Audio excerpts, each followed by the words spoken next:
So next, I will show the shuto or the chop, and then I will immediately follow shuto with the open palm attack. So this is also karate. It's also karate strike, but you can find this a lot in kung fu, traditional kung fu, tai chi, and Wing Chun. With, master, okay, uses open palm techniques, which is also very dangerous when you hit your opponent with an open palm. Or so the shuto or knife hand. So if you're going to do a traditional karate stance with the shuto or chop, so it will look like this. Right?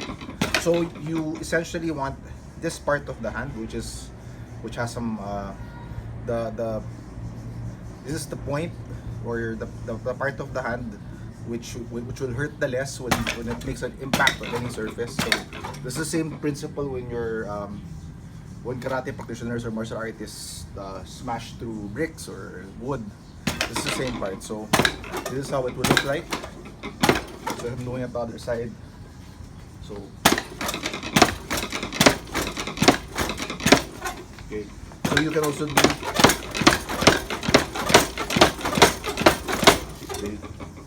Then finally, you can the open palm technique. So it just this is the part of the hand. This part, right?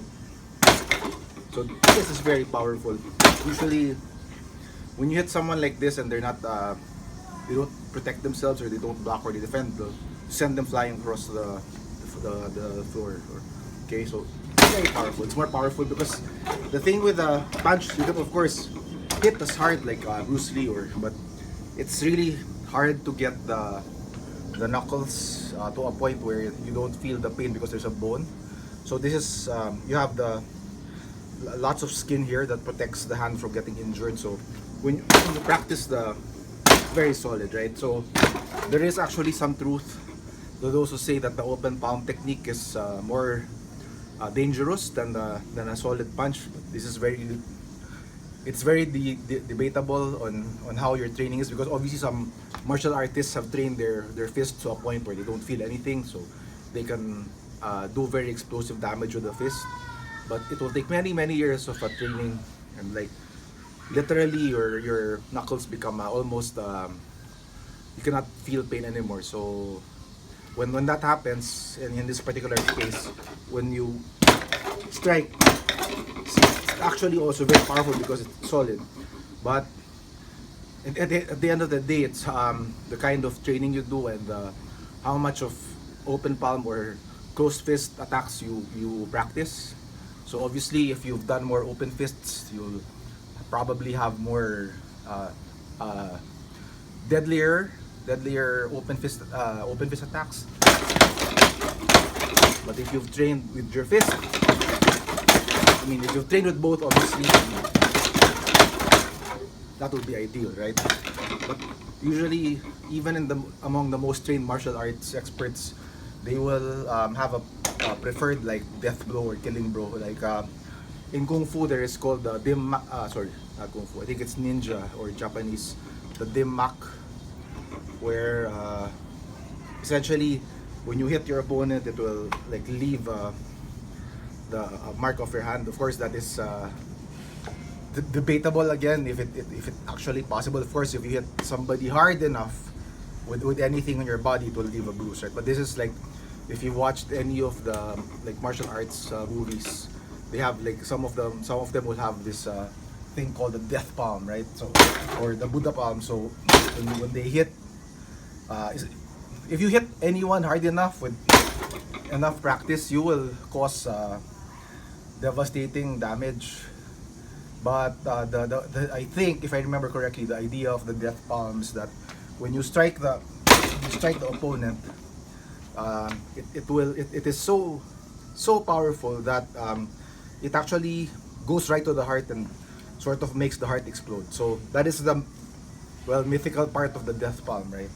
So I haven't actually seen one live. I've seen only in the movies, but rest assured, if you can hit that hard, there's a big chance you're gonna hurt your opponent. Okay, so I'm just sharing what I've seen in the movies and what I've experienced in reality as a martial arts practitioner and teacher. So these are the different techniques that you can use when practicing with the Makiwara. Okay, so I am thinking that you can also definitely develop striking techniques like the shoulder here. Right?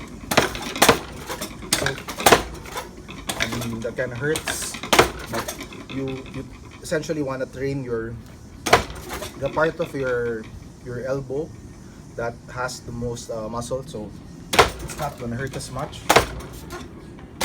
Right? But right now, obviously, you can tell that my open palm is stronger than my punch. Maybe ultimately, my punch will be able to catch up once I get to a point. And when I became black belt the first time in 1987, I could maybe throw 100 of not 100, maybe 50 like really solid punches. Yes, see that.